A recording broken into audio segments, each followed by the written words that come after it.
There we go. Check one, two, check one, two. This is why I do a mic check at the beginning, so that I know everything is going well. But anyway, welcome everyone to, I guess, everyone. This is technically not my second cooking stream, but it is my second cooking stream in a row in a month. I guess that sort of counts, maybe.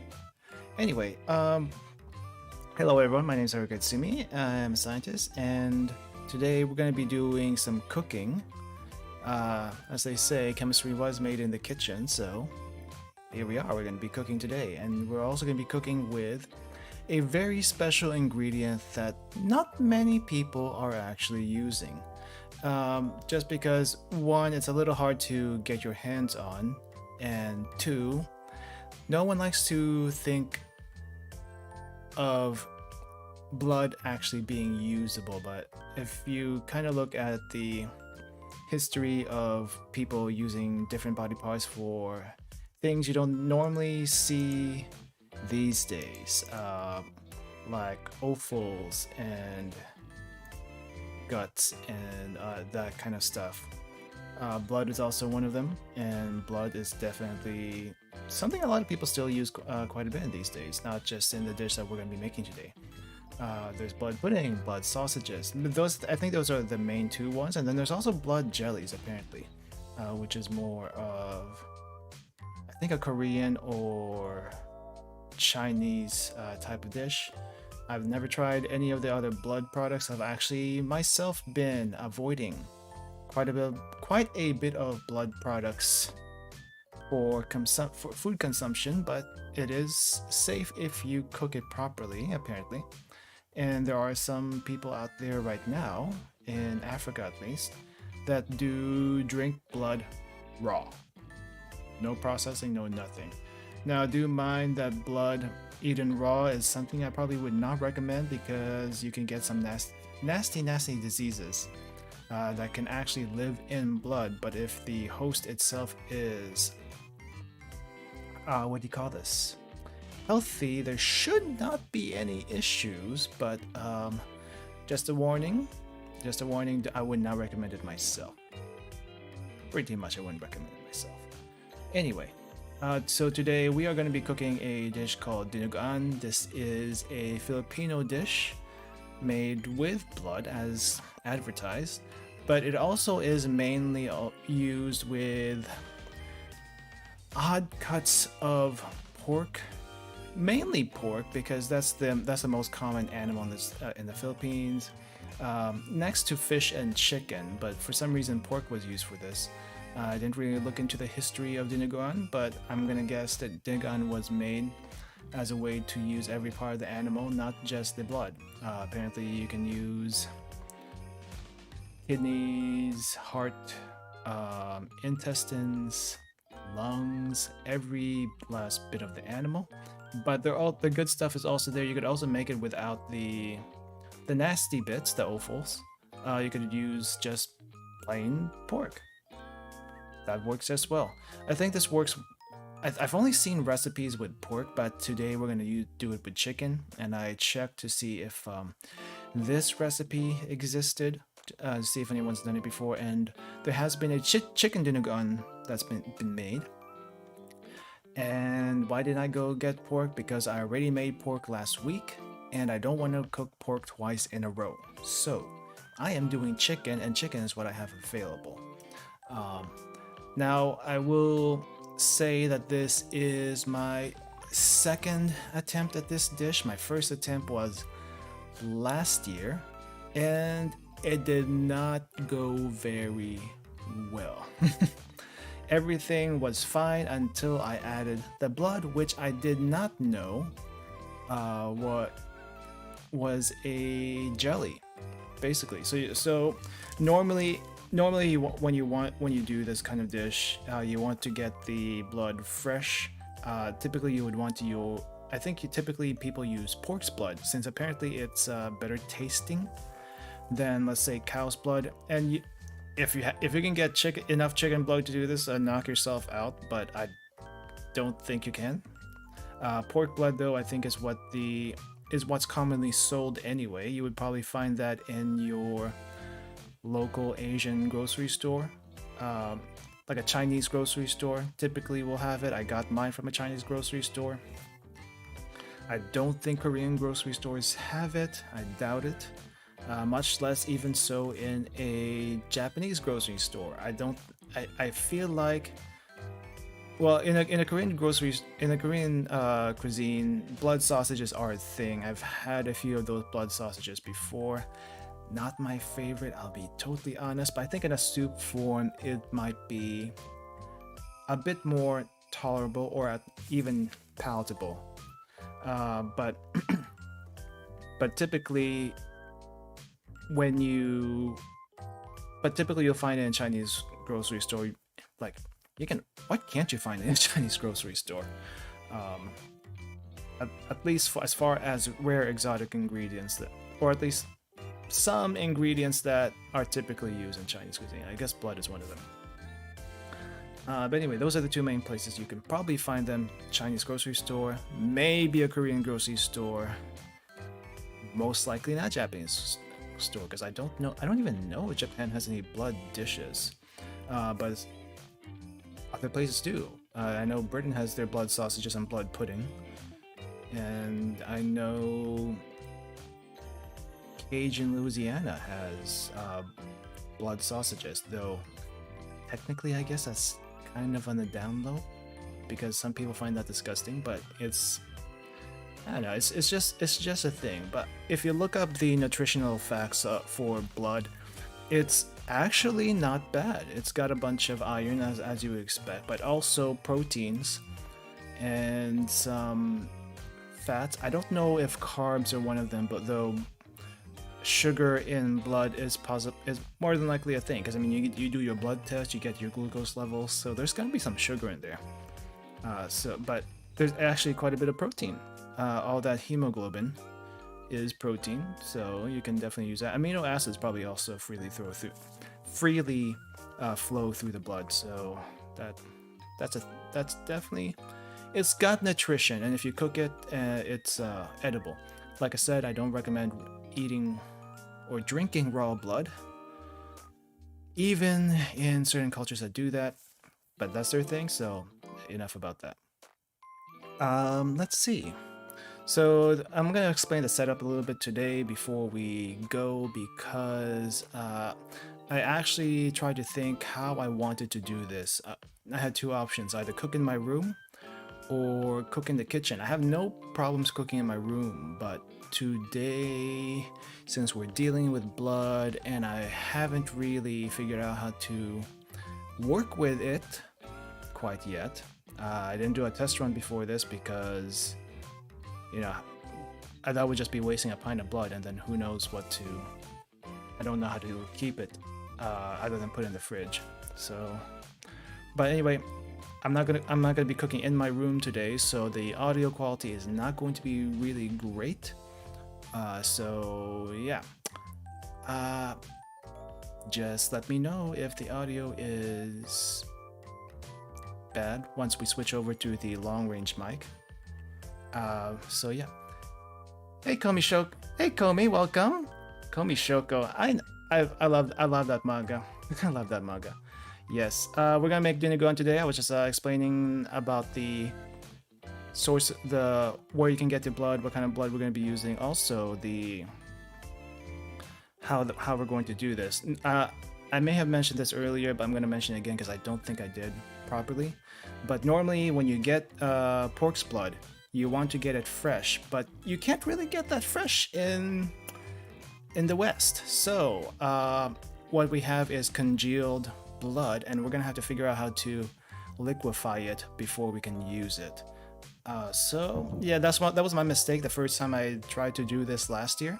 I didn't realize there was a way to liquefy the blood, and so I ended up with chunks of blood in my dinuguan, and that did not work. That did not taste very good, let me tell you. That did not taste very good, at least for me. I was kind of gagging after eating it, but hopefully we'll be a little bit better about that today. I'm gonna make sure that the blood is very homogenized before using it.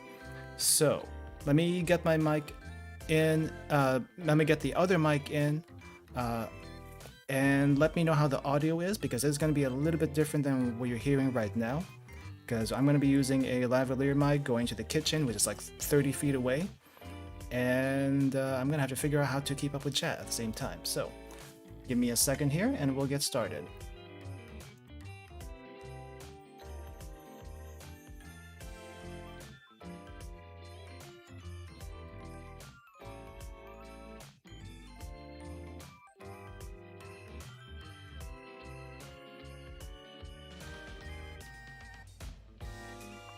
Test 1 2, test 1 2. How is the audio? The quality is probably not going to be very good, but let me know if it's too loud or too soft. I'm gonna guess it's on the loud side. It's kind of peaking a little bit on my side. Audio, which is fine. Okay. I am gonna go ahead and move over to the kitchen. So let me get everything set up on this side. Hold on. Got cameras ready, and I'm gonna move over here to the corner. Here to the corner. Oh, I'm a little bit too small. Hold on. Bop, bop. There we go. And I think I need to adjust that camera. It's a little bit... how do I flip this? Oh, I have it locked, that's why. Transform, flip horizontally. Oh, that is not what you want to do. Camera. Up here, up here. I guess I'll have to 90 degrees counterclockwise. And again. There we go, much better. Much better. I'm also going to move chat down a little bit because I think you guys are a little bit too high. So this is fine right here. Okay, I'm going to move to the kitchen now. Let's see, let's grab this first.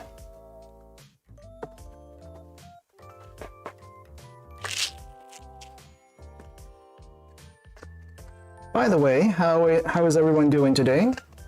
Hope you guys are doing well. Tomorrow is Halloween, at least in the States. I know not everyone celebrates Halloween. I also myself don't celebrate it. But, well, this is kind of in the spirit of Halloween as far as all the... Oh, crap. The wires on this lab is going to be very difficult to work with. Also, I'm trying a new setup as far as capturing my reactions and stuff as I do this. So, let's see, can I see chat? Can I see chat? I think I can see chat. Hello Dinos, welcome. Could someone give me like a hi and stuff in the chat? I want to see if I can see it on my phone. Okay, there we go. Hello Phil. Happy Halloween to you. It's not Halloween here yet, but it's like the day before Halloween. And I'm trying to get everything ready. Also, let me know if the camera cuts out as I'm in the kitchen. I cannot see if the camera cuts out or not. That's just kind of how my setup is. It's very difficult to work with. Oh, I need to lower down the interface. Put this on the floor. How can I get you on the floor? Man, I need a wireless mic one of these days because it's not going to work otherwise. Because right now, I have like a 30-foot, maybe 20 or 30-foot lav on my mic, and it's very difficult to work with. All right, so hello guys, can you see my hand? Can you see my hand over here? All right, let me just show you what we're working with today. Let's move the knife out. So what we have here today is some pig's blood. It looks a little bit liquidy from the top of the lid, but I don't know exactly if it's still liquid or not. We're going to check that in a bit. But just so you know, this is what we're working with. This is 16 fluid ounces, or it just says 16 ounces. I don't know if that's fluid ounces or weight. If this is 16 ounces weight, then this is like 1 pound of blood. We're going to open this when we're ready to, what do you call this? We're going to open this when we're ready to use it. But first things first, we're going to set some things up.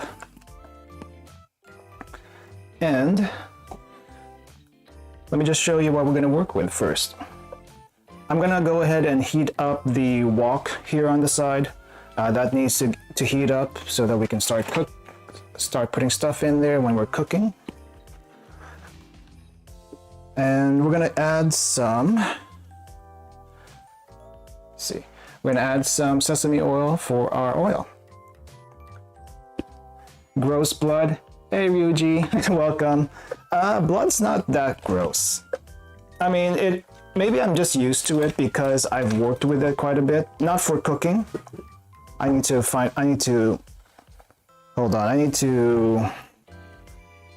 get back to my interface really quick because I need to make this thing longer somehow. Okay, I hope the mic doesn't cut out at this point. I should have just done this in the kitchen and said heck to it with the possible blood stains on the carpet and getting asked by the apartment why I have blood stains in the in the carpet, but oh well. You're fine with blood by cooking with it? I don't know. Yeah, it's not a very common ingredient unless you're doing it in certain parts of the world. But anyway, let me just show you. We got the wok here. That's heating on medium heat. We're gonna put some oil in there in a bit. Get that started. Whoa. Okay, sesame oil. Yeah, I think you can use like any type of oil for this one, canola, olive oil, to get started. But I'm using sesame oil because I like the smell of that. Oh my god, sesame oil is so good. What about the camera? What about the camera? Oh, did it cut out? Did the camera cut?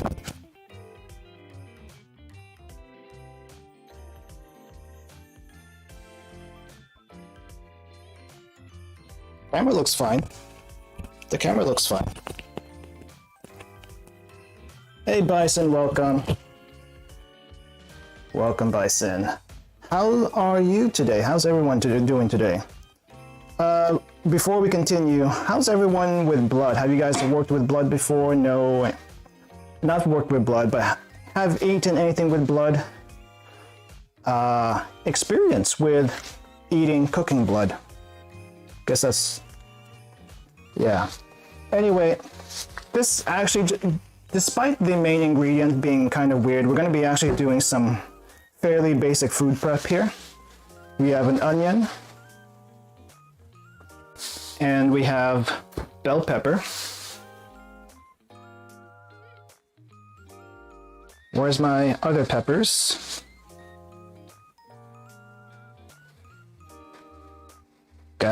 Peppers, where are you? We also have some serrano peppers for a little heat in the dish, and copious amounts of garlic. I don't know if that's showing on the camera. Should be. Doing good, skinned a deer before, does that count? I mean, that counts, but have you ever eaten the blood of the deer? Personally, I wouldn't recommend it unless you know how to process it. But yeah, that could be a thing. Hold on, I'm missing something else here. Missing one more thing. Ah, the other tripod is here, that's why.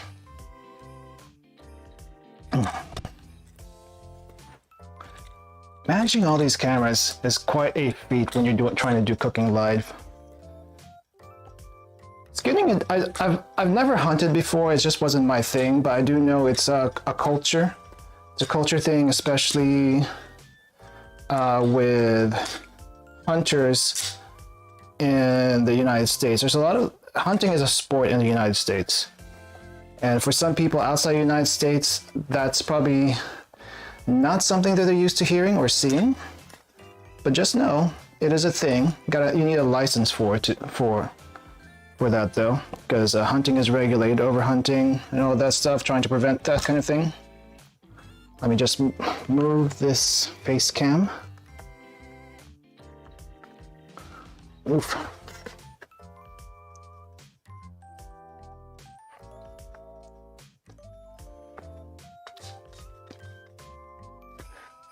Ba-ba-bum. Alright, get rid of that face cam from my neck. Alright, let's see. I need a bowl. I need to really clear my dishes here. There's just too much stuff. Okay. Move that camera to the side a bit. And we're gonna get chopping. So these, so let's start with the easy stuff first. These peppers, I'm just gonna go clean them. I'm gonna cut them in half.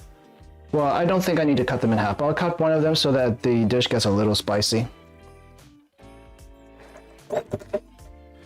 Because part of this dish actually, by the time you're done with it, is a little sour, it's a little spicy. If I did this correctly before. And so we got some peppers to help with that. I'm also going to be using my good knife today. The very nice Japanese knife. I think I've used this once before, or at least quite a bit of times. Anyway, we're just gonna slice that there, slice that here, slice that there. That's it. We're not gonna take the seeds out. That just goes on the side. Okay, next thing's the bell pepper. I should have pre-washed everything before we started. That would have helped. That would have helped. Let me see, I missed something in chat here. What are you guys saying? For many in the States, yeah, it's considered a sport, but there's also many who go hunting to get the meat and actually use it. You actually use deer meat for pizza. Interesting. Deer meat pizza. That would be quite different. How does deer meat actually taste like? I've seen it before as jerky, but I've never actually seen it as like actual veal meat.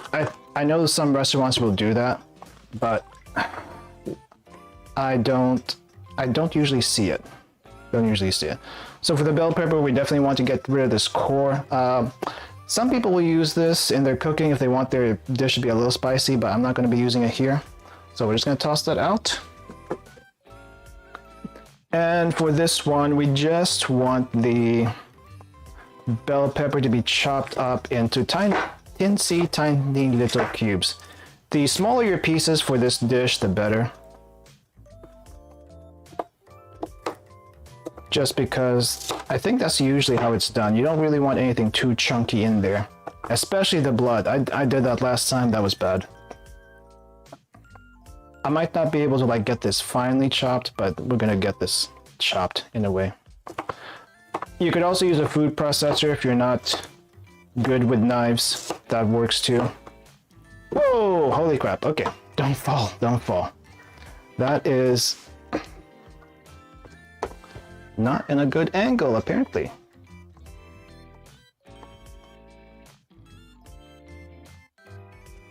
You're not in a good angle, are you? Okay. Also, I got tripods left and right of me, so it's a little bit difficult to get in a proper chopping position. So for anyone saying that my chopping skills is my knife skills are making them nervous, please understand that I know what I'm doing, and it's because I got all this stuff around me I need to navigate and not hit. Don't want any toppled cameras while we're at it. I think that's good enough. That's chopped enough. Since you're a day ahead of me, happy Halloween. Happy Halloween! I'm actually not a day ahead of you. It's still the 30th here. Halloween is still tomorrow. Alright, green bell pepper chopped up. Now we have a giant onion here. You can use any type of onion you want. I just happen to have sweet onions for the most part. And you know, this looks like a lot, but I'm gonna use the entire thing. Just because. Don't have to use the entire thing. I will this time though. And we want to get that onion diced. Now, even with a sweet onion, you still will get tears if you don't do this right. Just because it's sweet. So sweet onion, as far as tears go, it probably is the least tear-inducing onion. Yellow and reds will definitely get you. And does anyone know why onions produce tears? That's a pop quiz. Cooking pop quiz. Why do onions produce tears?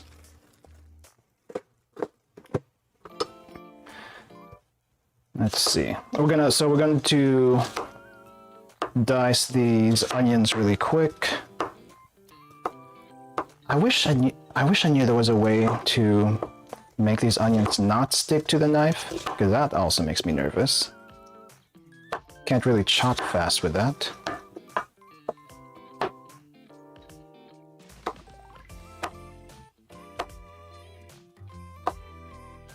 Anyway, for anyone that's curious, onions, because of the, I'm not sure what chemical it is specifically, but there's a chemical in the onions when you chop them. You know, when you smell an onion, there's a certain smell that you can smell. That's actually what's making you cry, not because the fumes from the onions get into your eyes, though that can also do it. But if you smell the onion as you cut it, there's the liquid that's coming out. Not very scientific, I know, because I don't search this up. I don't really look this up in detail, but it's the main reason why you're gonna start crying once you cut an onion, because the cells have these things that are irritating you. That's why you cry when you cut onions. Now, the thing, I think there's a few hacks to prevent that, but I will tell you one hack that does not work. Wearing goggles will not help you not cry. Well, wearing goggles is not going to help you with not crying. You're still going to get tears. I've tried it before, it didn't work. Maybe if you hold your nose or something, that might be a better option. Haven't tried that method. Also, I hear microwaving onions also works. Maybe pre-refrigerating the onions would work. Okay, so now we've done the onions, bell peppers. We're gonna do the garlic next. As far as the garlic, I don't know how you guys feel about garlic. Typically when I cook, I use the entire head of garlic.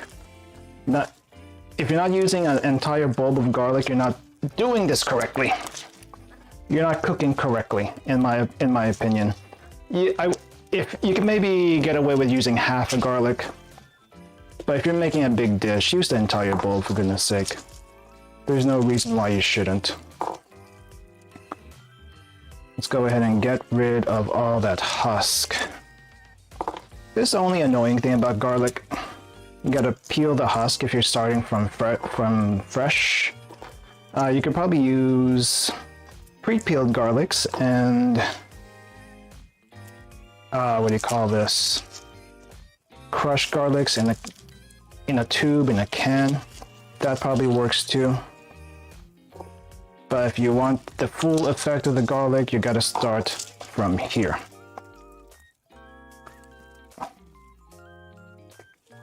Alright, let's grab that. I'm gonna have a huge mess here to clean up after we are all done. I swear guys, I'm not this messy when I cook by myself. It's because we're streaming. We're streaming, so there's a bunch of stuff to deal with. Alright.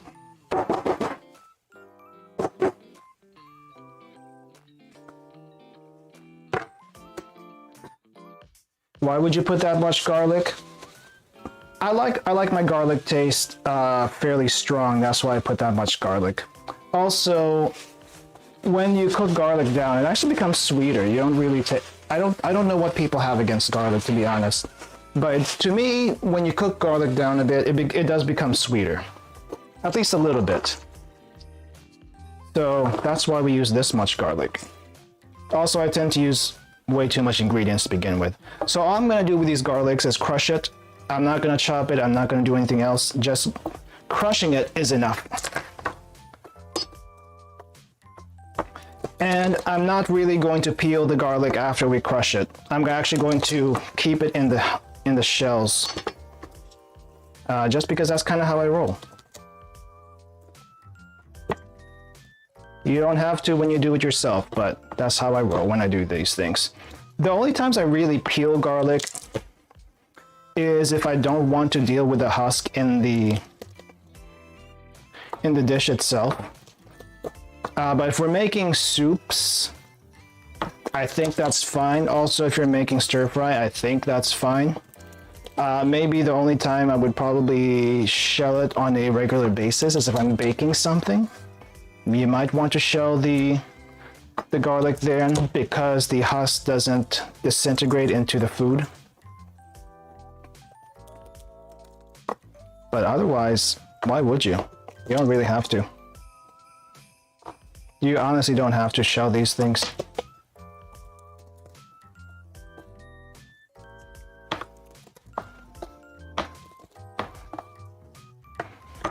I'm not really crushing them all the way, just enough to release them from the husk. So if you can crush them really, really well, that would work too. Okay. That is said, we're gonna put that into the wok and get that started. Make sure that the camera is aimed correctly at that wok. Smoking a little bit.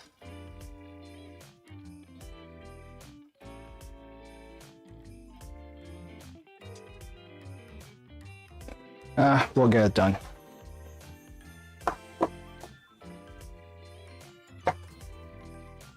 And I'm just gonna toss everything in there.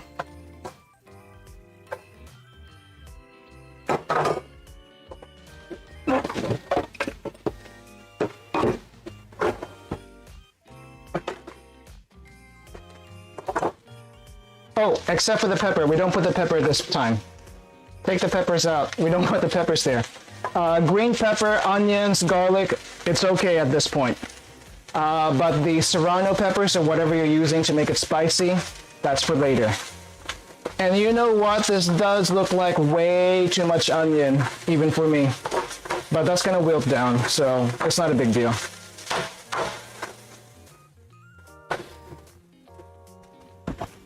Hold on.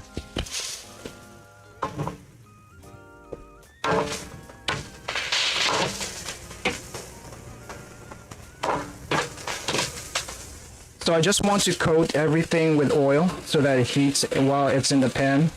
I'm going to lower the heat down a little bit because we still have something else to put in here. All right, I'm going to let that go and then we're going to do the next ingredient on the list.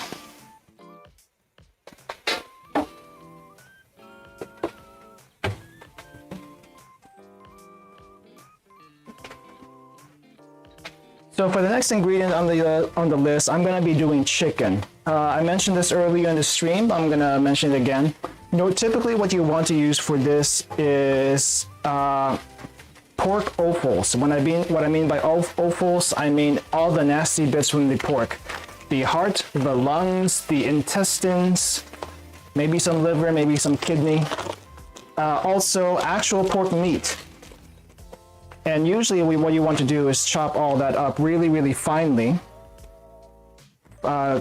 because you want all those different textures in the dish itself. But for this one, we're using chicken because it's what I have. And two, I already had pork this week. I don't want to make pork two times in a row. So that's really the main reason I don't want to make pork 2 times in a row. But for the chicken though, we're going to cut that up into cubes because this is way too big. Speaking of which, So I got chicken breast over here. As long as it's mostly meat, that's going to be fine. I'm going to go ahead and trim the fat, because we don't really need too much fat in this dish.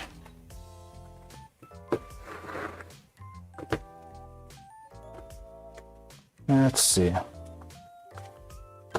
Trying to figure out how to cut this thing. Let's go this way.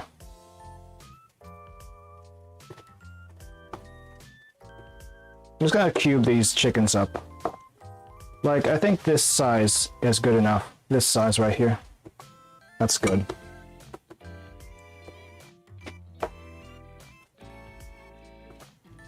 And the closer you get to the tip, there's gonna be a bit more leeway as far as how big that chunk's gonna be. Or small. So like this one's probably a little bit too big. I'm gonna cut that in half. This is also a little bit too big. That's also gonna get cut in half. This is half right there. All right.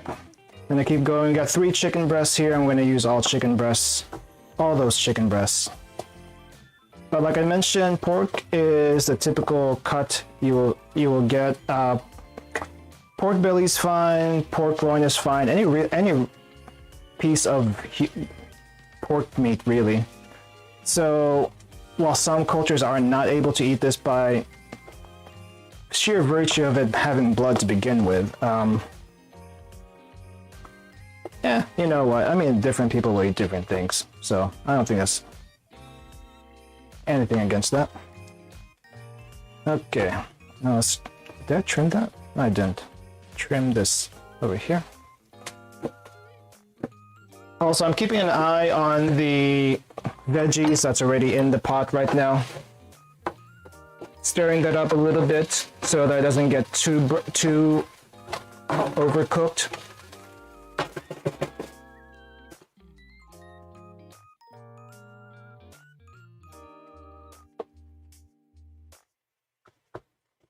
Okay.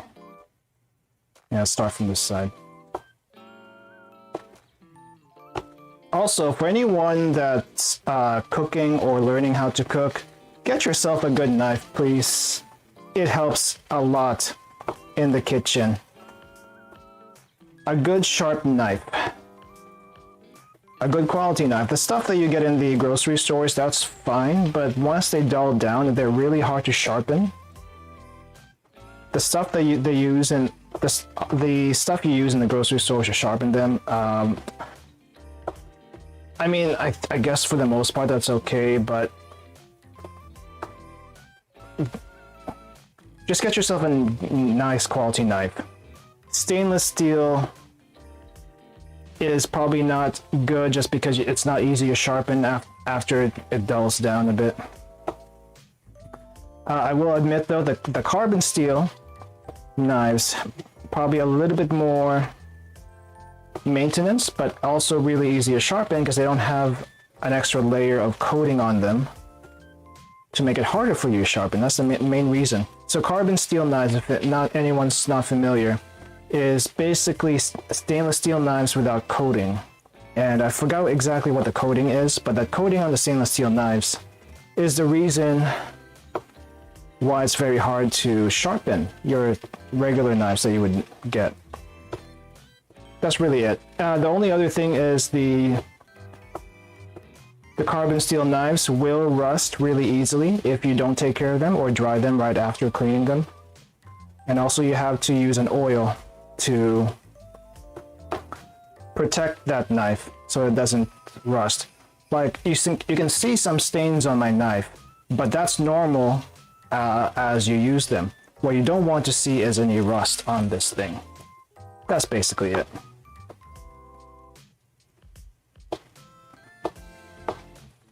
I'm getting bigger chunks of meat. What you cooking? You're late? You just woke up? Hey Krissa, welcome. I am cooking dinuguan. Chicken dinuguan today because I don't have any pork, and I already cooked pork last week. I cooked mapo tofu last week with big chunks of pork because I did not have ground pork. So I don't want to cook pork again. So we're using chicken for our dinuguan. Using chicken breast. I don't have any innards. I actually tried to get tripe earlier this week, but I didn't want to try to experiment how to use tripe on stream, so we're not using tripe. I actually like honeycomb tripe, by the way. I get it all the time with my pho. But actually working with it, apparently there's some steps to do before you actually use a tripe, like brushing it, scraping it, and then cooking it in water for about 15 minutes, and then adding vinegar to make sure everything is nice and clean. But we're not doing that, so it's just chicken breast today. All right, here is our mound of chicken that we're using today. Camera quality is probably going to be a little shot. All right. So I'm not sure exactly how much chicken this is. This might be about 1 to 2 pounds of chicken, so half a kilo to 1 kilo. We're gonna toss that into the pan here in a bit. I'm just waiting for the veggies to wilt down a bit more. I'm gonna switch the camera over to the veggies.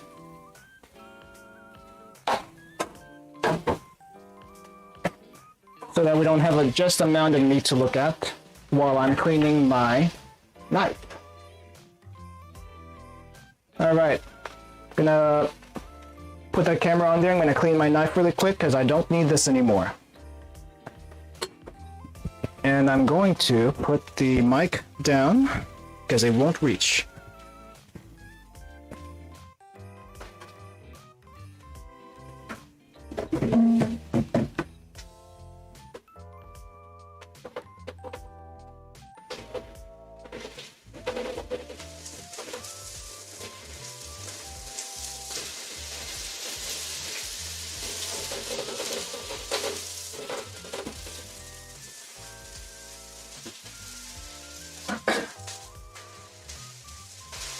Hi, Senpai, welcome. How's it going? Been a while. Hope you're doing well. Today we're cooking a dish from the Philippines called Dinuguan.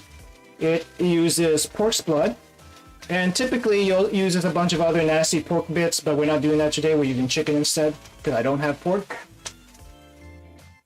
And also, knife is nice and clean, but I'm not done with this yet.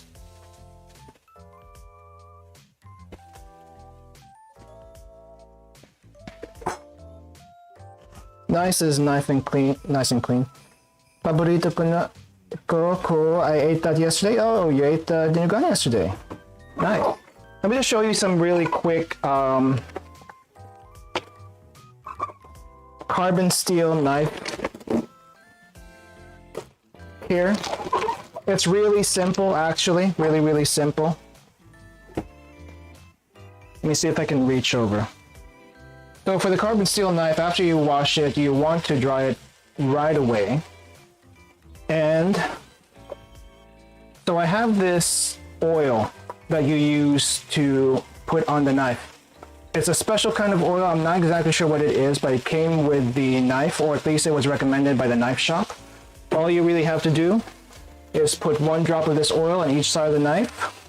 This is and then wipe it over that side of the blade. What this does is gives the knife protection against water,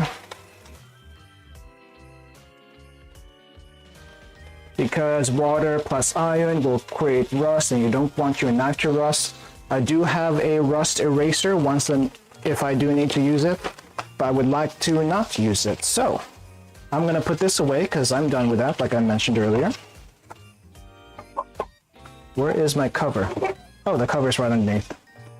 That's why. That is why.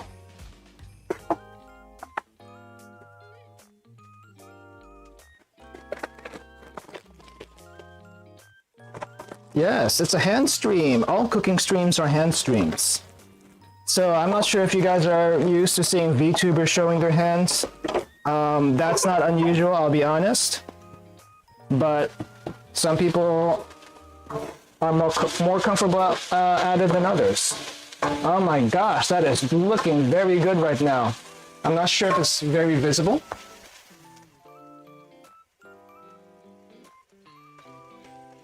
I'm not sure how the camera quality is, to be honest. It looks kind of bad on this side, but you can see our garlic, onions, and bell peppers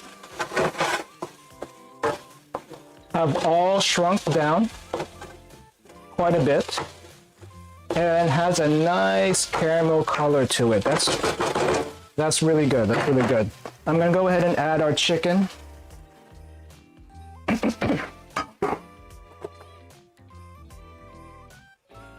It's a really good smell. Really good smell. Oh yeah, so with the chicken, I'm gonna go ahead and add some salt and pepper while we're at it. I got some Himalayan salt. I might as well use it because I hardly use this stuff. Like this Himalayan salt, I'm not sure if you guys can see it. This stuff.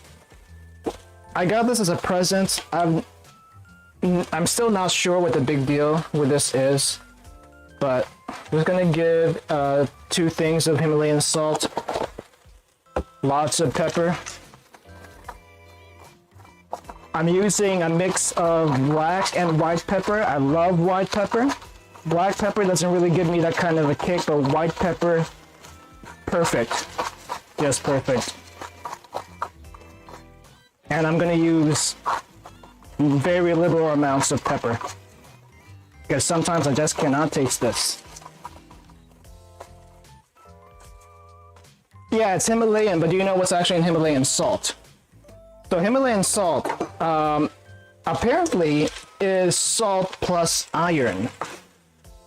Like the red stuff in the Himalayan salt is actually rust, ferrous oxide in the salt, which I'm like, do you really want to be eating rust? But then if you think about it, the only reason why rust is actually really, really bad is because there can be bacteria in the rust.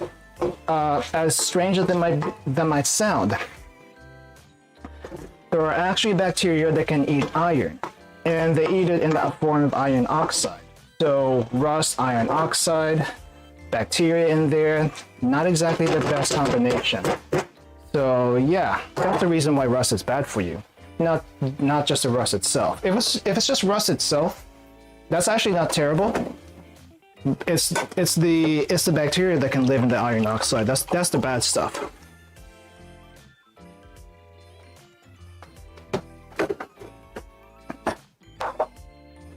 All right, I just want to get the chicken browned a little bit. I'm not cooking it all the way at this point because we're actually going to add some water to this.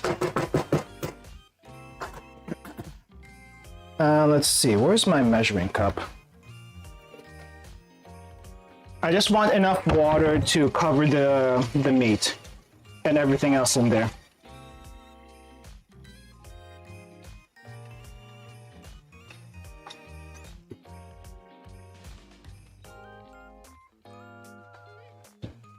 Why is my avatar looking like it's sleeping? Because the camera is not in front of me, and that's the last position that my face was on. I was looking down. I was looking down at the cutting board, and I was looking at the cutting board, so my face was also looking down. I can try to get it in front of me again because I think it'll be okay now. I just needed to get the camera off right in front of my face, because it would get in the way of the chopping and stuff like that. But we're okay now. We're okay now, so I can actually put this right in front of my face again. Hello, everyone. I'm hoping that works. Okay. So while that is... So I added some water into the pot, into the wok.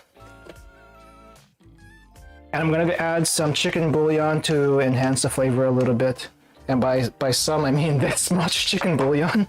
Probably overkill, but what is not overkill whenever I do things, so I'm just gonna sprinkle that in. And I'm also gonna put our peppers after I mix this in, because the peppers are gonna make this really, really good.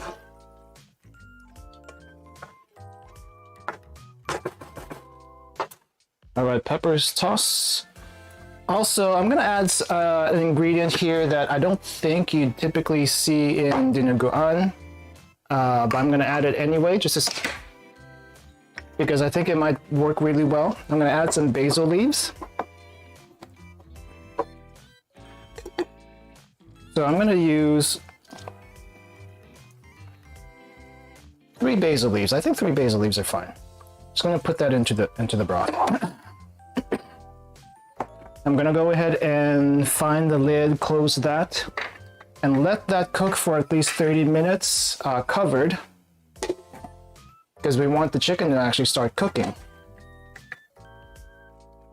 All right, while that's going, I am gonna go ahead and work on liquefying our blood, because that is the step I did not do correctly the first time I made this thing, and I would like to redeem myself. Oh crap, I am getting turned around here, hold on. Also, I think sugar is also part of the recipes, but I'll add that later. That can be added later. Okay. Oh, that's probably not a good angle. Ah, my dirty dishes are getting shown. That's okay. All right, let's put that there.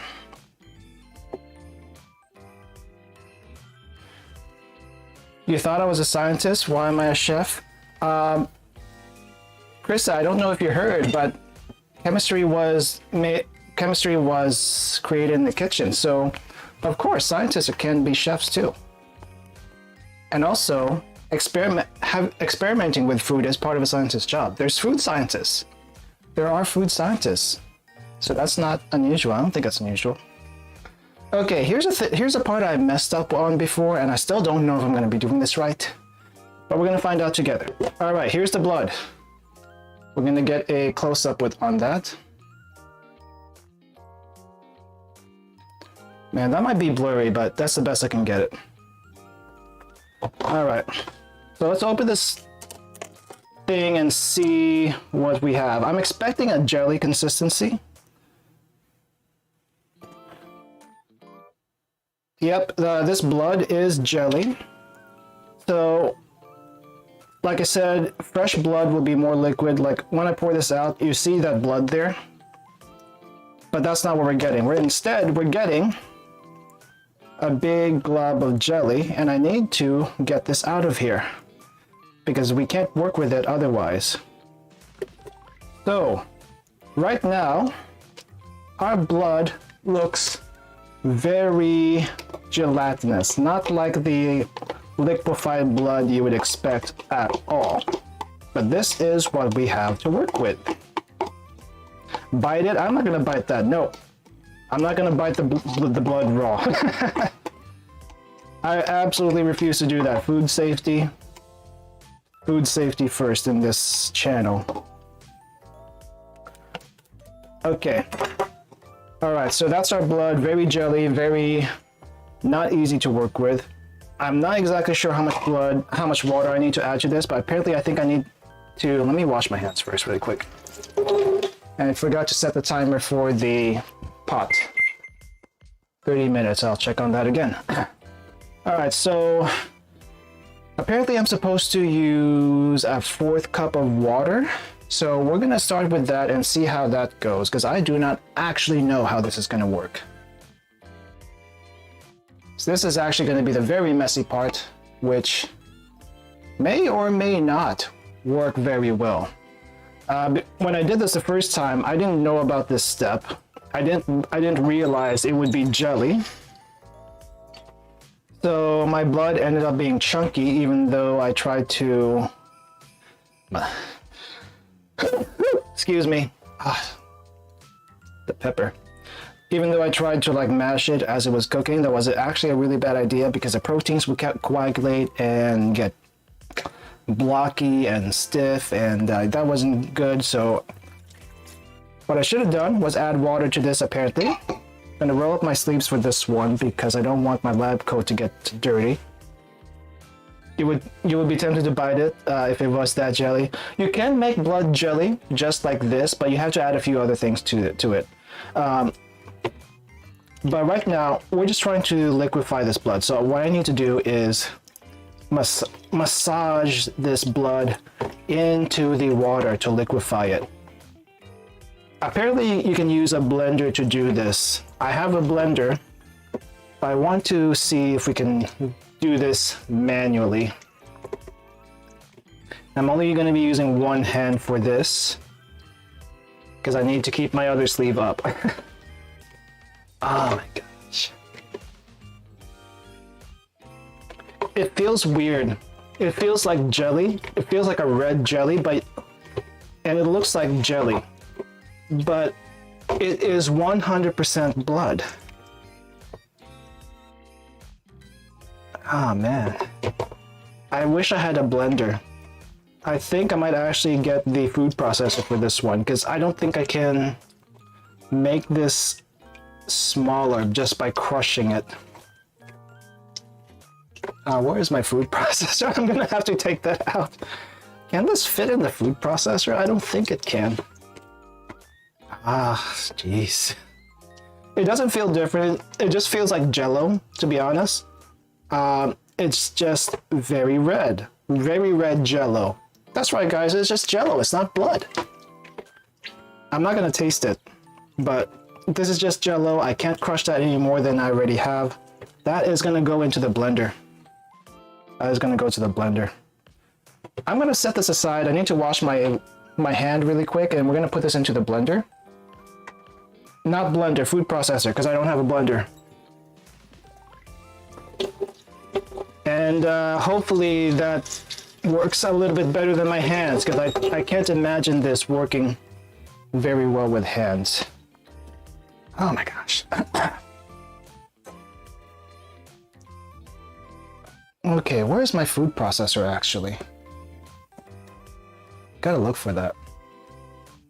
Gotta look for my food processor. Here, enjoy the blood while I'm looking for the food processor. Blood. 100% not kosher.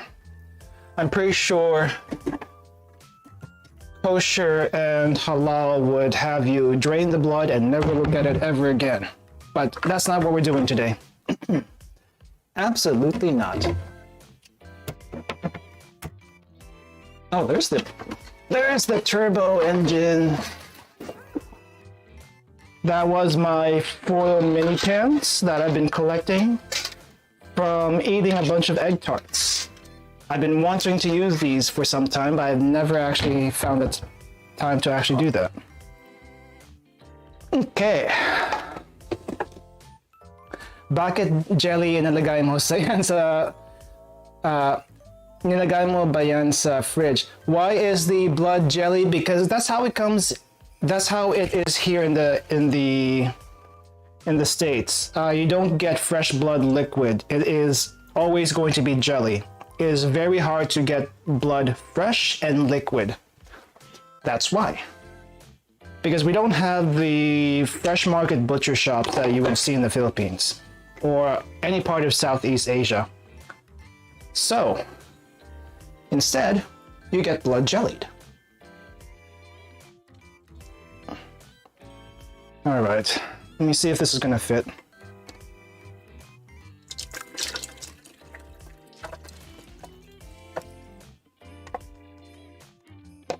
Okay, that works. I'm also going to add a scoop of sugar in there because apparently sugar is going to be part of the recipe. So I need to find a spoon with the sugar. I'm gonna add maybe a couple tablespoons worth of sugar. I don't have white sugar, so I'm going to be using brown sugar. Just this much sugar. It's a lot, but You know, I think that'll be fine once it's mixed in.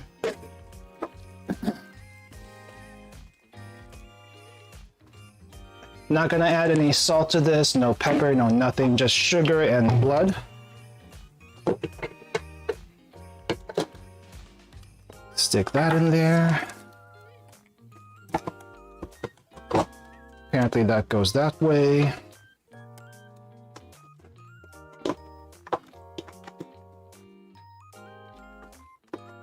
What dishes in the US use blood? So there's this thing called boudin sausage, I think.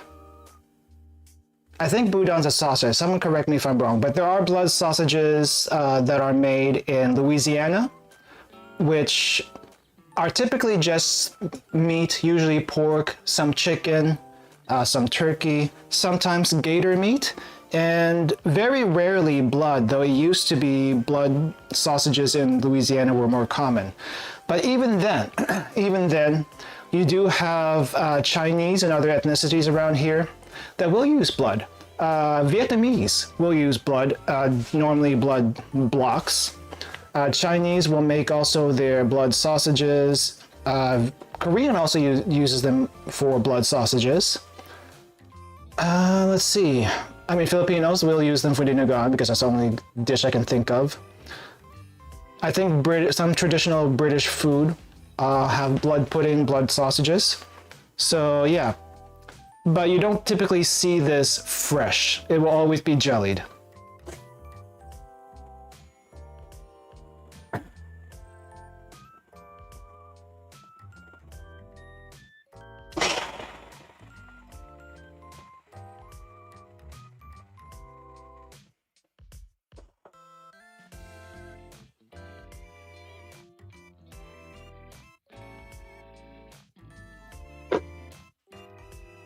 I'm gonna have to clean that later. All right, how liquid are you? Oh, it's foaming. Are there any noticeable blood chunks here? I'm gonna find out. I probably should strain this actually before using it, just to get rid of some of the bigger chunks of blood, because we don't want any chunks of blood in the dish once we're done with it.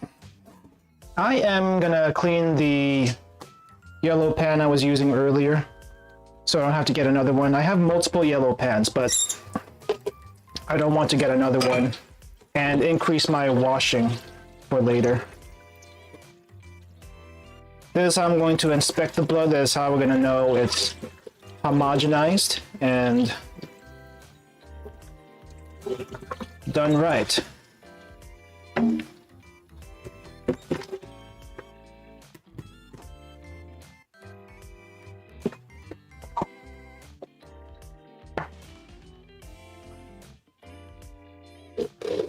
Yes, there is pig bloods in Korea. They have blood sausages in Korea. I've actually eaten those blood sausages from a local Korean grocery store, so they do exist. They do exist.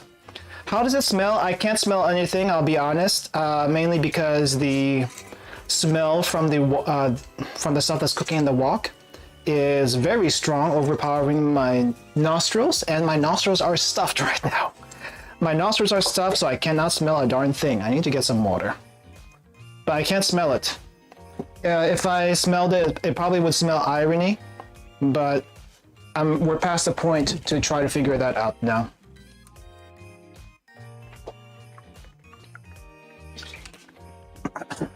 Oh, jeez. Okay. Woo. Do that later. Let's see, did I miss any other messages? Nope, I think that's it. All right, let's pour this in and see if we can get rid of any chunks. So it's very liquid right now, which is a good sign. It's a bit foamy, probably because of the sugar added in there and then the food processing that I did. I'd change the camera angle on you guys, but I don't think it's really easy to do that. So I'm just straining this as best as I can without getting my countertops too bloody.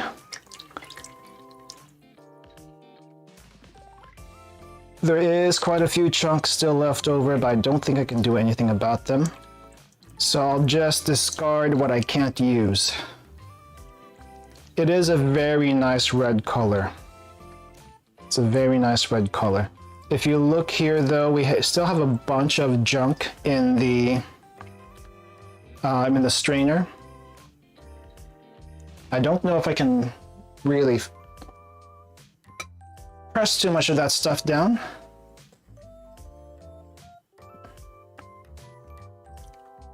I'm just gonna try to squeeze as much as I can out.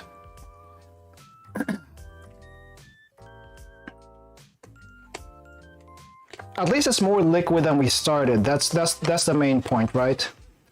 We don't want it to be blocky, we don't want it to be chunky, because chunky Dinuguan is not a good thing. Definitely not a good thing, because I found that out firsthand last year. I was gagging. I was gagging at the intense flavor of the iron. But this should do. This should be okay. And I have a fine mesh strainer to help me do that. Bakit parang strawberry shake pero darker? I don't know how to answer that. I would expect blood to be dark to begin with. But the reason why it looks like strawberry shake is because I used the food processor to blend this with some water. I don't know if the sugar has anything to do with the color either, because I did add sugar to this. Because apparently sugar is part of the recipe, correct me if I'm wrong. So I added sugar at this point and to the blood directly. So the foam is from the food processing.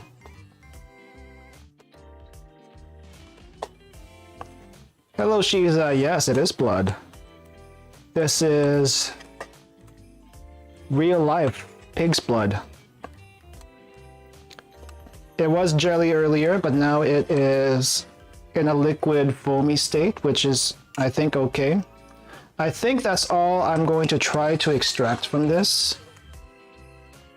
We got 15 minutes left before we do the next step in the cooking, so I'll take my time. I'll take my time. I might want to double strain this though, just because I don't trust the foam. I don't trust the foam. I feel like the foam is going to backstab me once I put that into the dish. So I'm gonna grab another thing to skim with. Hold on. I need to transfer this over here. There we go. Toss that out. Blood from all the dead employees. You know we clean that up at the end of each day, right? We clean up the blood from all the people that died in the corporation after each day. We don't keep that around. We don't want to encourage anyone to keep that around. All right, let me see if I can skim some of this stuff. Got another fine mesh strainer here. If it doesn't pass this test, I'm not going to keep it.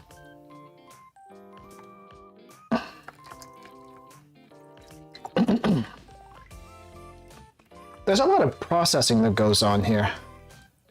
So normally when you skim the soup as you cook, if you do skim your soup when you cook, it's probably all this foam and impurities, which we still have quite a bit of impurities here in this blood. All the solid chunks that could not be dissolved when we did the food processor bit. Like, you see this thing? There's quite a bit of stuff stuck onto my food strainer. Oh.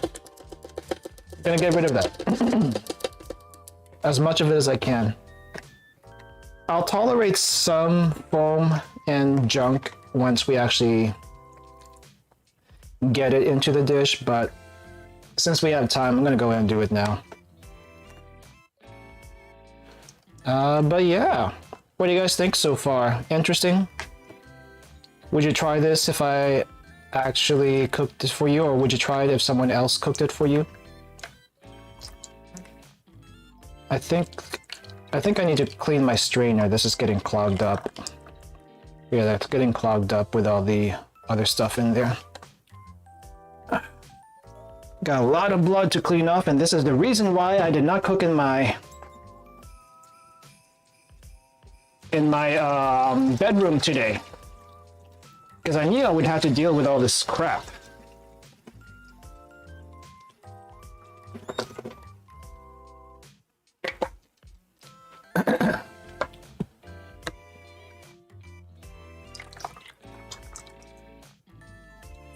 I'm probably actually scooping out some of the good stuff too, but I mainly want to get rid of the foam. That's really what I want to do right now.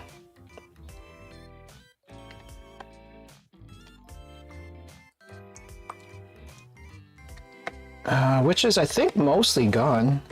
I think it's mostly gone. The first strainer did get most of the junk out, and it's very liquid now, if not a little foamy.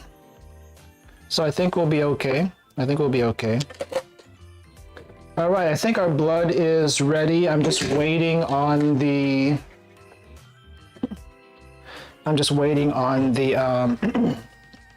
on the wok to see if to get that cooked enough. So I'm gonna do a little cleanup here. I'm gonna move the camera to the wok so that you don't have to stare at the blood for too long. Some people do get squeamish.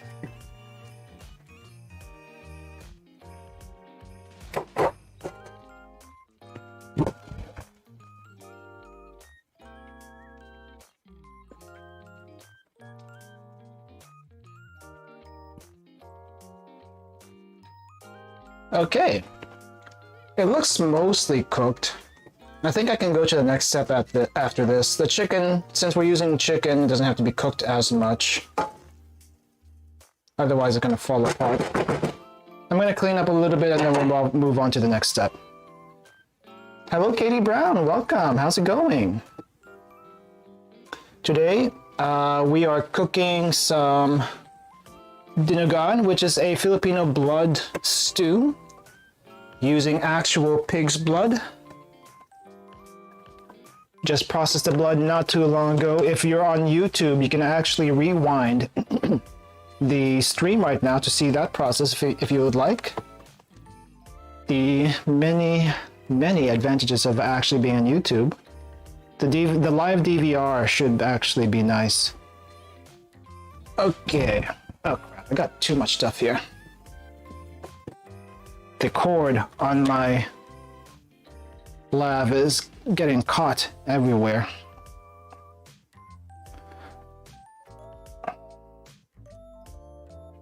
Alright. I need to get into the nitty-gritty of that later. I'll clean that up later. Okay, but no thanks. Alright, I'm gonna taste the broth here really quick before we move on. Just to see if I need to add anything else. Because before I add the blood in, I want to make sure our broth base actually tastes good. So, as you can tell though, there's not many veggies in this dish.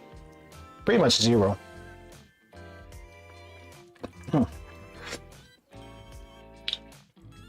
Salt is good. Chicken flavor, very, very strong.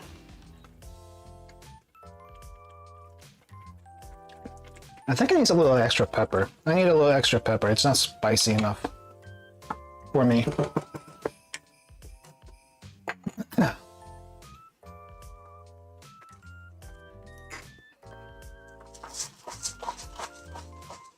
Maybe I should add some cayenne, but I think just pepper is okay.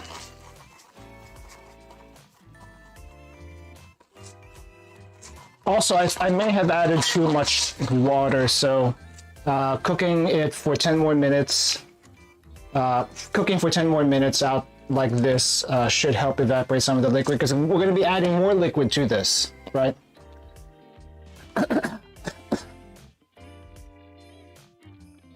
Yeah, which is uncommon for a Filipino stew. What is uncommon for a Filipino stew? I may have missed something. I'd eat Dinuguan every chance I get to eat one. Nice. What's uncommon for Filipino stew? For the Filipino blood stew? Nagugutom ka? You're getting hungry? Well, I'm glad the camera can at least show that much. So there's 2 more ingredients we're gonna add into this. One ingredient is the blood. No veggies. Yeah. Typically Filipino soups and stews will have a lot of veggies. One of my favorite soups is sinigang. I've mentioned it before. So sinigang, for anyone who's not familiar with it, is a Filipino sour soup. Mainly it's using tamarind as a souring agent. Sometimes you'll use other ingredients. I think you can use taro for the souring agent. I don't know if taro is sour, but I've heard people use that. I've also heard people use guyabano. I'm not sure what guyabano is in English, but that's also another souring agent. Happy birthday, Haruka Itsumi. It's not my birthday, but thank you. Mesa Ace Channel, thank you for dropping by. How's it going? My name's Haruka Itsumi. Please call me Ruka. I am a scientist, and I like to explore lots of unique games and also different cooking. So today we're making a Filipino blood stew called Dinuguan, which we actually use pork blood. If you want to see how that's done, you can rewind in the channel for a little bit to see the blood processing. But anyway, back to the veggie part. Yeah, a lot of Filipino food tends to be soup or stew based, just because it's easy to make in big quantities. And sinigang is one of them. Another one's afritada. Another one I think is not caldereta, but caldereta can also have some veggies, just not typically a whole lot. Ginataan, the coconut milk varieties of dishes, also has a bunch of veggies. Sorry for using happy birthday on the wrong day though. Nah, don't worry about it. Don't worry about it. I think you meant to say happy Halloween, but Halloween, depending on where you are, is if you're in Asia right now, it's Halloween, but you may not celebrate it. If you're in the Northern Hemisphere and Europe, probably still. It's probably not Halloween yet. And I did get some blood on my lab coat. You want to see it really quick? I got blood on my lab coat. I was trying to avoid this, but see that? See that blood on the lab coat? Not sure if it's visible. I got some blood in the lab coat there. You should try cooking bulalo too. I should. The only thing about bulalo though is you can't get those giant shanks of bone around here. It's nearly impossible. So you have to make a different kind of bulalo. You have to use oxtail instead, or something else with a smaller bone. Let's see. So for anyone who doesn't know what bulalo is a beef soup. It's really just a beef soup, but the hallmark of the bulalo is a giant shank with a giant bone, and part of the bulalo is that bone marrow. That's what makes it bulalo. The marrow from the bone. Without that, it's not really bulalo. It becomes beef nilaga instead, which is just a beef soup. Really, that's all it is. Nilaga is just a beef soup. Beef nilaga. There's chicken nilaga, so there's chicken soup also, but I digress when I say that. But it's hard to find those big shanks to make authentic bulalo. You can make an approximation with oxtail and smaller bones if you can find it, but it's difficult otherwise. I did see whole heads of cow being sold in the Mexican supermarkets, which I did not think was a thing. how do you even use those things? I'm assuming you don't actually use them in a soup, though you could. I'm guessing it's more for, but bones are mainly for soups, though. So how big of a thing would you get to cook an entire cow's head? Yeah, I'm not entirely sure, to be honest. I'm not entirely sure. We got a few minutes left. I need to evaporate a little bit more water, a little bit more soup from this. So we're gonna keep going on that. Should try to check this thing. How does it taste now?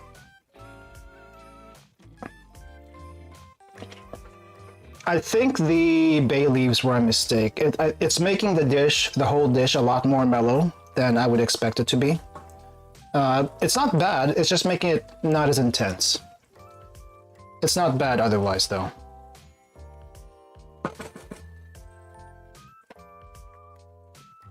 Okay, that's a little bit better. Maybe, I don't know. I want to add some cayenne, I want to add some paprika, but I don't think they're going to do anything here. They're going to get overshadowed by the blood once I add the blood in. So I'm just going to let that go for a bit. And yeah, I do want to do more cooking stuff on this channel. The only issue with the cooking is it is very difficult. It is very difficult to schedule in, to put in my schedule. I want to at least start doing cooking streams once a month. Ideally, twice a month. I know there's some people who can do it more often than I do, like they can do it 3 times a week, but they're also not doing gaming streams, which I like to do. So for now, I'm gonna try to do more cooking streams at least once a month. If I can start doing them twice a month, then I'll do that. But there's the weekend, I like to mix it up a little bit with cooking streams here, snack reviews here, Mahjong podcast, which I haven't done. I don't think I've done a Mahjong podcast this month. So I need to check with the people I usually play Mahjong with, and maybe do that soon, next week or the week after. So I like to try to change up what I do every weekend. Regularly scheduled stuff, but yeah, cooking is something I do want to do more often, if possible. It's just very hard to put in the schedule. Because here's the other thing, once I make so many dishes, how do I actually, what other dishes would I make? I can do a bunch of experimental stuff on stream. Mahjong, yes. I play Mahjong on Mahjong Seoul with some friends, sometimes myself. Right now on Mahjong Seoul, there is an event with Akagi, and if you haven't seen Akagi, go watch it. Please watch it. It's a good introduction to how you play Japanese Mahjong, and the mode that they added into Mahjong Seoul recently is called Washizu Mahjong, which so Mahjong, if you're not familiar with it, it's like cards. It's basically like cards. You have four cards of the same suit, same type, except you're using tiles. And of those 4, 3 will be transparent in Washizu Mahjong, so you know what like the majority of the other people's hands are, which makes it interesting because it forces you to play a little bit differently. Yeah, Mahjong. Yeah, I do play that occasionally by myself, but typically these days I play with friends because it's better with friends. Okay, so I think we're done with that. I'm gonna go ahead and add the vinegar first. So vinegar is another part of this recipe, and I'm gonna be using my favorite vinegar, Dato Puti spiced. Spiced vinegar is my favorite type of vinegar to use because it has a lot more flavor than your regular vinegar. If you don't have access to Philippine vinegars in general, you can also use apple cider vinegar. Apple cider vinegar is a good approximation for a lot of vinegars that we use. Don't use the white vinegar, please. That is lame. It doesn't taste very good. It is weak. No white vinegar, no distilled vinegar. Use at least apple cider vinegar. If you can't get it, don't use balsamic, it's too expensive. It's really too expensive, don't use balsamic. Rice wine vinegar, I would not also use. It doesn't really, the flavor profile of a rice wine vinegar doesn't fit a lot of dishes. That's more for sushi and lighter tasting dishes, so not recommended here. Cane vinegar is what you want, coconut vinegar, cane vinegar, or apple cider, or spiced. You can also make yours. You can also make your own spiced vinegar, by the way. So, I think the recipe I looked at for this says use half a cup of vinegar. I don't know what half a cup looks like. I'm just gonna toss it in. Just gonna go one circle around. I think that's half a cup. Now,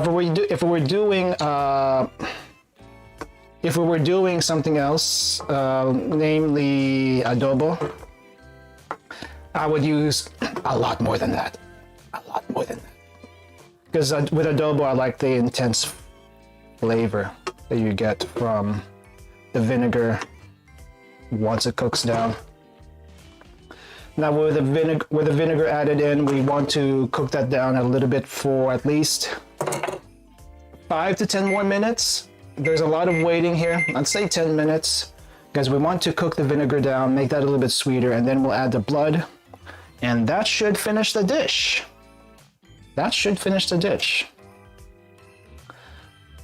And I need to heat some rice. Adobo, let's go. Adobo is so easy though. The thing about adobo is if I do that on stream, 1 hour of the stream would just be waiting for the adobo to finish. Like, what is adobo exactly? So adobo is... Philippine adobo is different from the Mexican adobo, if you've heard that word before. Philippine adobo is very different. It's basically your protein or veggies. Let me back up a bit. Adobo in the Philippines is just a cooking style. The typical adobo you probably would see from the Philippines is either chicken adobo or pork adobo. But in essence, adobo is just a cooking style. It's just this sauce. That is all adobo. That is what really adobo is. What actually makes the sauce, though? The sauce is vinegar, soy sauce, and vinegar and soy sauce, really. Those are the two main ingredients. I know there are other variations of adobo. I know there's one that uses coconut milk and one that doesn't even use soy sauce. I think the very essence of adobo is just vinegar and salt. You just need a salting, you just need something to make it salty. But typically what we associate with adobo is vinegar and soy sauce. Mexican adobo exists, it does, but it's very different. I don't think I've had it before. All I know is it's very different from Filipino adobo, and the ingredients are not even the same. The base ingredients for that are not even the same. So they're different dishes, but adobo by itself just means sauce, right? Oh, I need to catch my breath, hold on. I tend to forget to breathe when I'm talking for a very long time, especially in rapid succession. But anyway, adobo, for Philippine adobo anyway, there also exists a version with coconut milk. There exists one where there is no soy sauce and it's just salt, which is basically paksiw. Paksiw is just like a vinegar dish, typically fish. I'm not a huge fan of paksiw because there is, to me, not as much flavor. And I have bad memories as a kid of eating paksiw fish with a bunch of bones. So it's never been my favorite way to eat it. But anyway, for the sake of simplicity, let's just say adobo is soy sauce and vinegar at its very base, and garlic. Garlic also is very integral to adobo, if you ask me. You can do it without garlic, but it doesn't feel the same without it. And then from there, you choose what else you want to put in there. If there's no, you can put vegetables in there. Comparing adobo to paksiw is an insult. You say that it's an insult, but there are other YouTube channels, especially that say that's what do you call this? That trace the history of adobo that far back. I'm just saying what they're saying. Okay, I'm just saying what they're saying. But I know they're as far as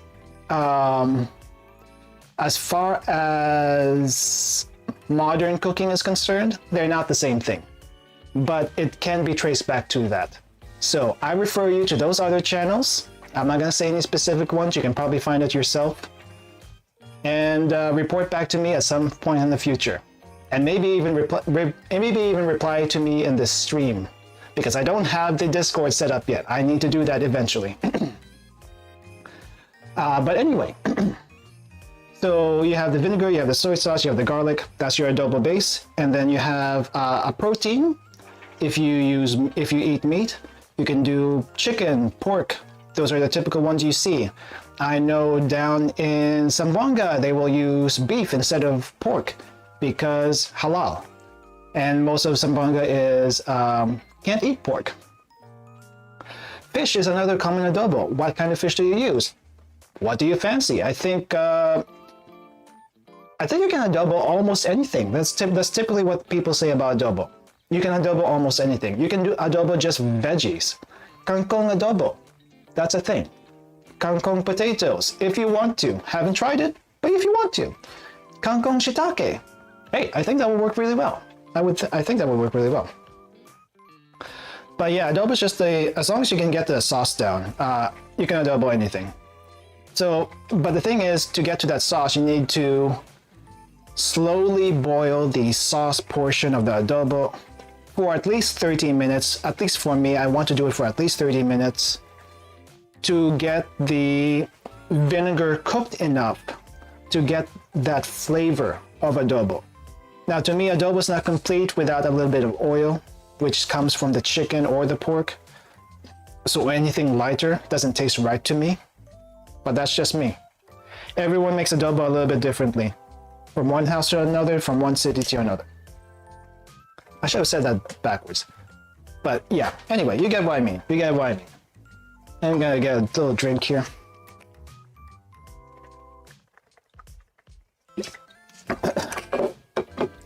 But yeah, as far as cooking streams are concerned, I am gonna try to at least do this once a month. Twice a month if I can, but once a month, maybe towards the end of the month. Typically, and I will try to put some common and uncommon dishes for the streams. So if you have something you want to suggest to me, please don't forget to reply to me in this video after the stream is over, or send me a tweet in Twitter, because we don't have the Discord set up yet. I need to do that. I've just been busy with other stuff. I do have some recipes I want to try on stream that might be interesting because not many people have done them. I'm not gonna say which ones because I would be spoiling, but I would like to try them. There's also some normal recipes on my list, like okonomiyaki. It's been a while since I made okonomiyaki. I would like to do it again. I can't make takoyaki because I don't have the takoyaki pan, but as far as what stuff to cook, I typically lean Filipino in my cooking. I typically cook Filipino food at home, but I also like to experiment with Japanese food. Now, before anyone says ramen, I cannot do ramen on stream. For one very important reason, it takes forever. I can probably do a simple ramen, but if I want to do a proper ramen using pork or chicken or any animal parts, that would take at least 6 hours. And I am not ready to do an endurance stream just to make ramen. I'll do endurance streams, but for ramen, I would have to do that ahead of time. And I think some ramen broths even go up to 48, 72 hours.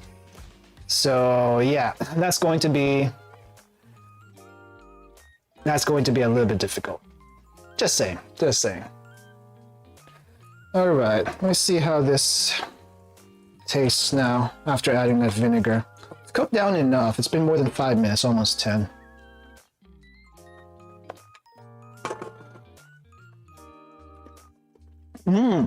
That tastes really good now. It's got a mellow flavor with a punch of the sourness from the vinegar.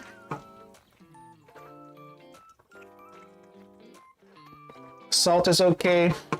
Spiciness is not quite up there, but I can probably add that later. All right, now for the final ingredient on this dish, the thing that you've probably been waiting for, is the blood. We're finally gonna add the blood now. Let me just remind you, this is what our blood looks like right now. The foam has mostly gone away. It's a little bit cloudy, but I'm gonna be adding the blood little by little, just to make sure it's mixed in. And then, hopefully this ends up better than my first one. It looks like it could end up better than my first one. Less chunks anyway. I'm gonna add that little by little now. Let's add just this much, mix it in. Probably as you can see, we're getting a nice dark color. That's the blood cooking. Gonna add a little bit more. We're gonna use the rest of this. I'm just adding it in thirds. Adding it in thirds. I want to make sure the redness is mostly gone before I add the last bits.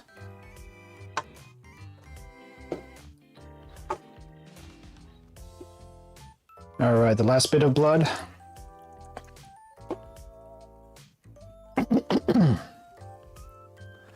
And I'm gonna bring this up to a full boil to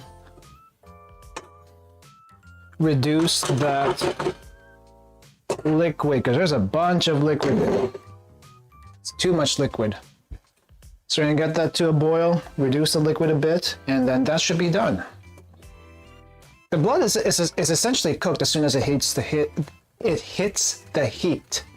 There we go. But that is a lot of broth though, so I think I want to at least cut a fourth to a half of that broth before we serve it. And I don't know how long it's going to take. Maybe another 10 to 15 minutes. I am going to put it up to a full boil though, just so that process is a little bit faster. That might scald the dish a little bit, but I'm okay with that. While that's going, I'm going to go in and wash the dishes. I'm going to take off my microphone, put that near the pan, and yeah, enjoy bubbling and whatnot. I'm just going to be washing dishes here.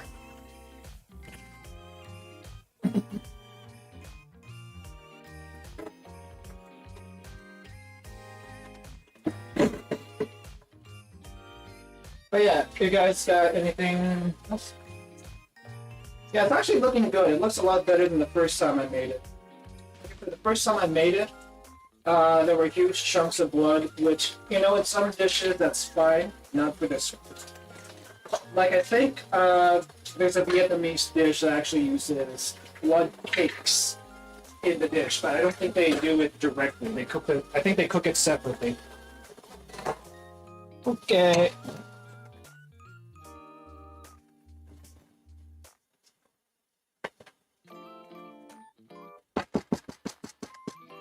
You know, if I wanted to, I could probably add some mushrooms here. Except I don't. If I wanted to, I could probably add some mushrooms here, but I don't have any mushrooms. But yeah, I'm hoping that looks decent. We're just gonna reduce the volume because there's too much liquid.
Holy crap, it's bubbling over. Too much bubbles.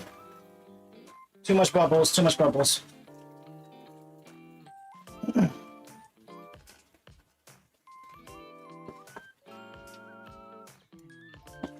Let's see where the volume is right now.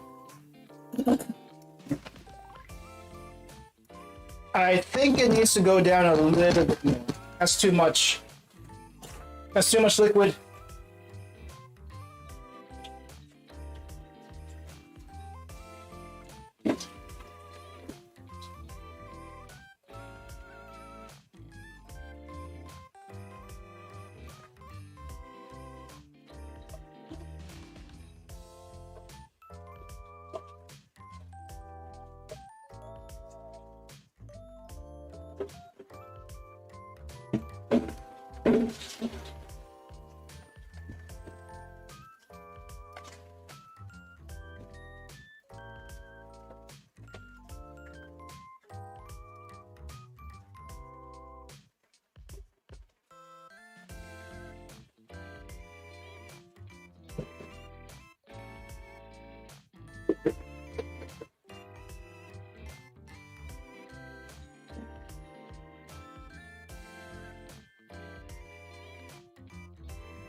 Okay, I think the dishes are all done, minus a few small stuff, which I'll get later. Trying to get the mic on me.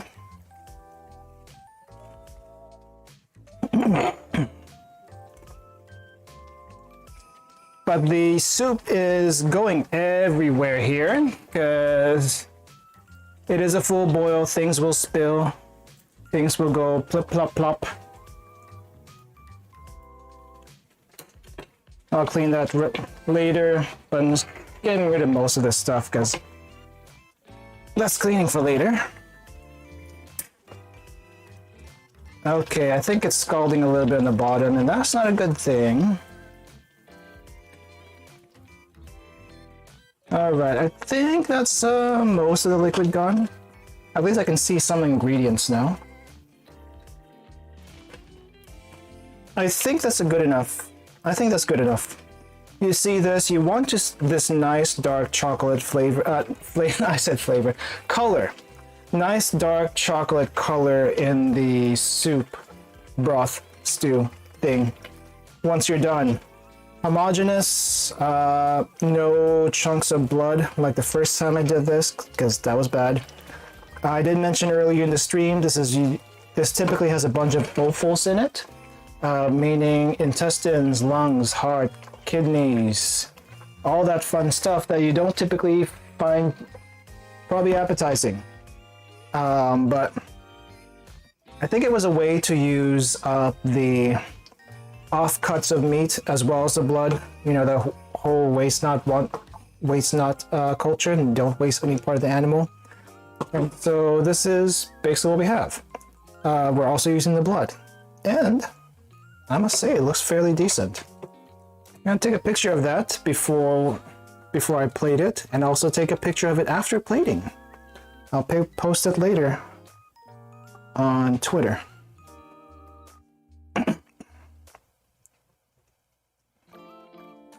All right, I don't have any fresh rice. The rice is in the fridge, so I'm gonna have to grab some rice, scoop some out. We'll plate that, and we'll give it a taste test. Hopefully, it comes out well. It tasted good before adding the blood, then we'll figure out if it actually tastes good after adding the blood. Because I don't think there's anything else I can do here. There's a lot of salt. The pepper is the main thing that's going to mask any strong tastes, I hope. I'm expecting iron. Lots of iron, probably good if you're a little bit anemic. Gotta find the rice, mic, and stuff.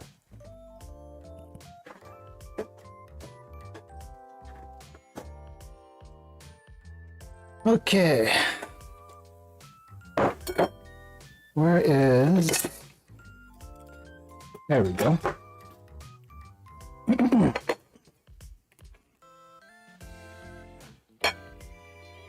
Okay, I'm gonna grab some rice here. It's kind of off screen a bit.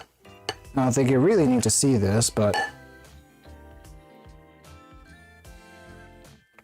So I'm not sure how you guys are with rice. I don't make rice every single day just because I don't eat that much rice.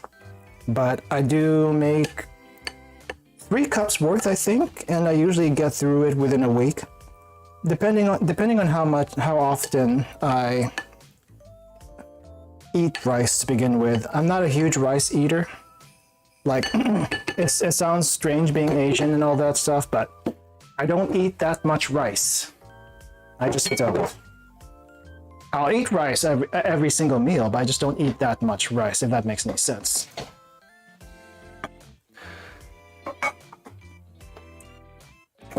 All right, let's see, let's go for a minute and a half, get the rice hot. Now also with the Dinuguan, I think it's traditionally that you would add puto to the dish. I don't have any puto. I actually forgot to get the puto mix. So we're not making that today. Instead, I have some really soft dinner rolls instead I'll be using. See how that works. It's been a while since I actually had puto. Just feels wrong when you don't eat rice with your food. It depends, right? Most foods I would eat rice with. Soups, I eat rice with. Stews, I eat rice with. Fried chicken... I feel like you don't really need to eat rice with fried chicken. Grilled chicken, yes. Fried chicken, there's already carbs on that batter, so I don't feel the need to. Grilled foods, yes. Grilled fish, yes. Ramen. I don't think you would eat rice with ramen. Though I have seen people put rice in the ramen broth after they eat all the noodles. So that is a thing. But not while you're eating ramen. Please, no. Why would you do that? Why would you do that?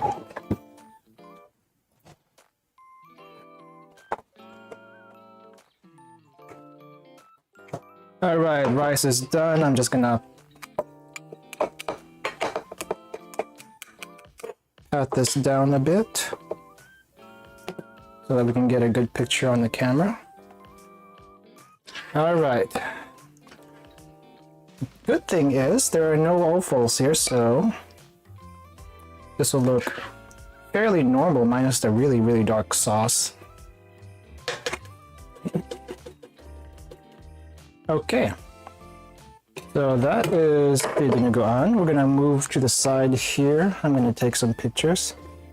You eat rice with ramen broth, but do you eat rice as you eat the ramen, or after you're done with the noodles? Because that's a different story. That's different. Okay, so here is our plated dish. I made it nice for the camera. So please, if you want to take pictures, take your pictures now, because I'm taking my own pictures and I'll upload it later. As I mentioned before, you would also serve this thing called puto with the dinuguan. If you're not, so for those not familiar with puto and why, and for any Spanish speakers in the rest of the world are asking, why am I cursing on stream? It's not usually my thing. Puto actually is a food in the Philippines. It's just a steamed rice cake that looks like a cupcake, but apparently it's a curse word elsewhere that speaks Spanish. So I'm not sure why that happened. Probably to keep the food to ourselves. I don't know. But we'll do the taste test now. I'm gonna taste the broth first, though.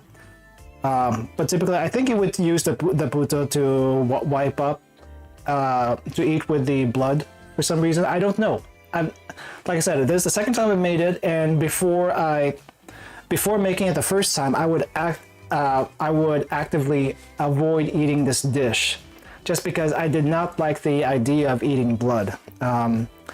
I'm trying to change my perspective on that now, because I have eaten other blood products, like the Korean blood sausages, and I think I may have also eaten some blood cakes before, but for the most part, it's not really something I would reach out for, if that makes any sense.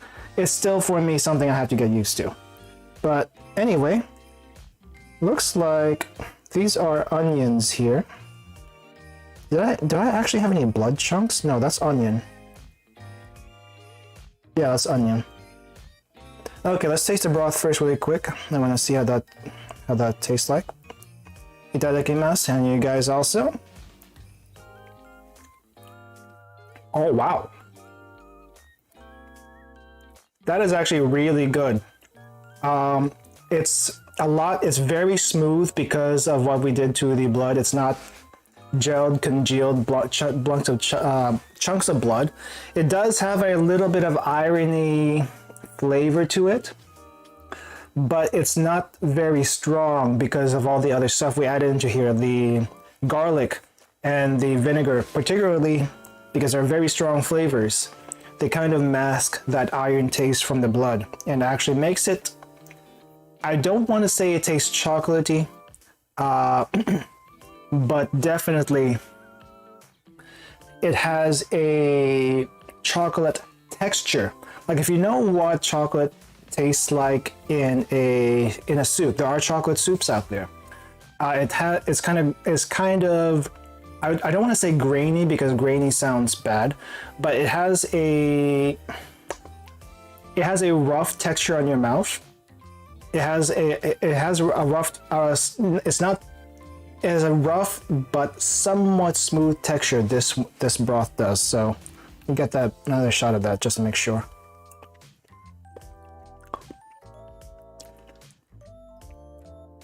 Maybe it tastes a little bit chocolatey, but I wouldn't say it's chocolatey. You can add chocolate to this if you want to. I don't think anyone would mind. Some really dark chocolate into the Dinuguan, that would actually make it really good. But the blood does thicken the soup. It's a thick soup. It's not like super thick. It's not super thick, but it's thick enough. It's thick enough. Okay, let's check that out with the chicken now and the rice. See how that fares. Itadakimasu.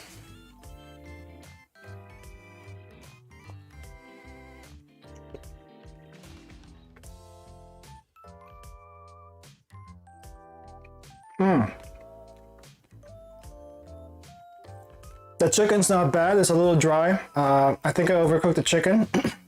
Would definitely work a lot better with pork, because that's typically what you would use for this anyway. But that's really, really good. Holy crap.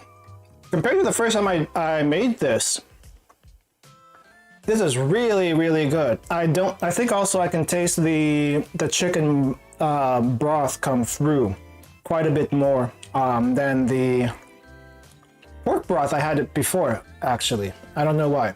But the chicken broth, I can actually taste it come through through all the blood. The chicken is a little dry, like I said. I think I overcooked it, but that can be fixed by not doing that next time, and actually using pork.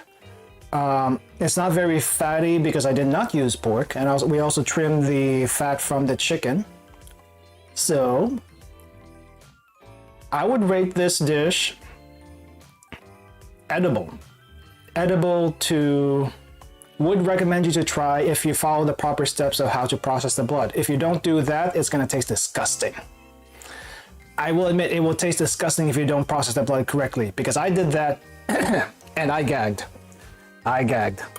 But if you do the proper steps to process the blood, also use some really strong ingredients like garlic, strong vinegar, apple cider recommended, very much recommended, and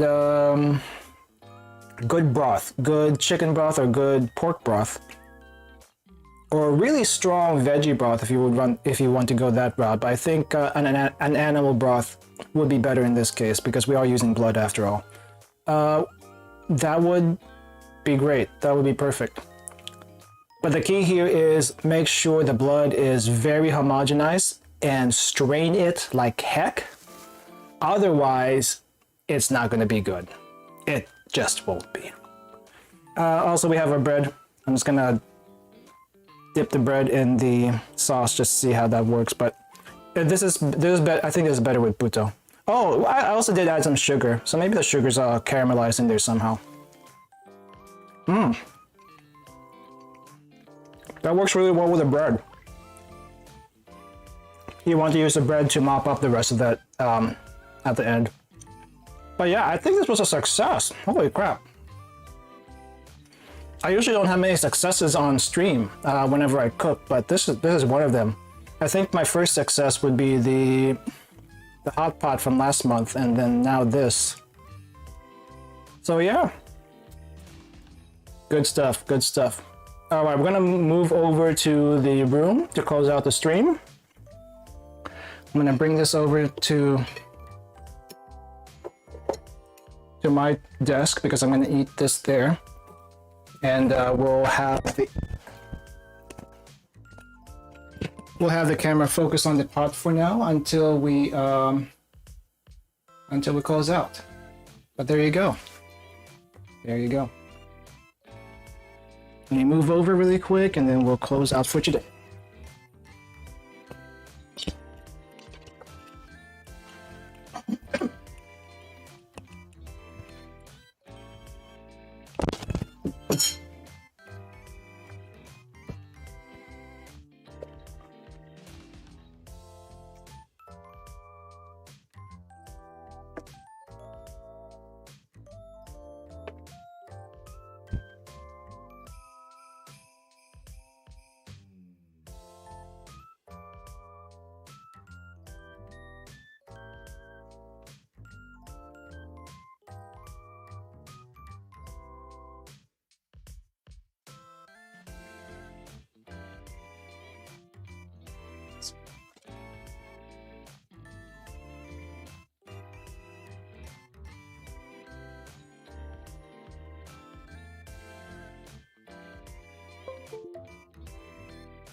All right.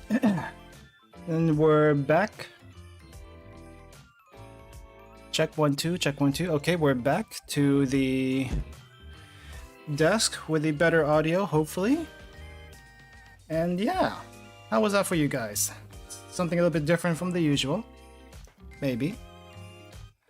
I hope you weren't too grossed out by that, but that is the reality. Some people in the world do eat blood.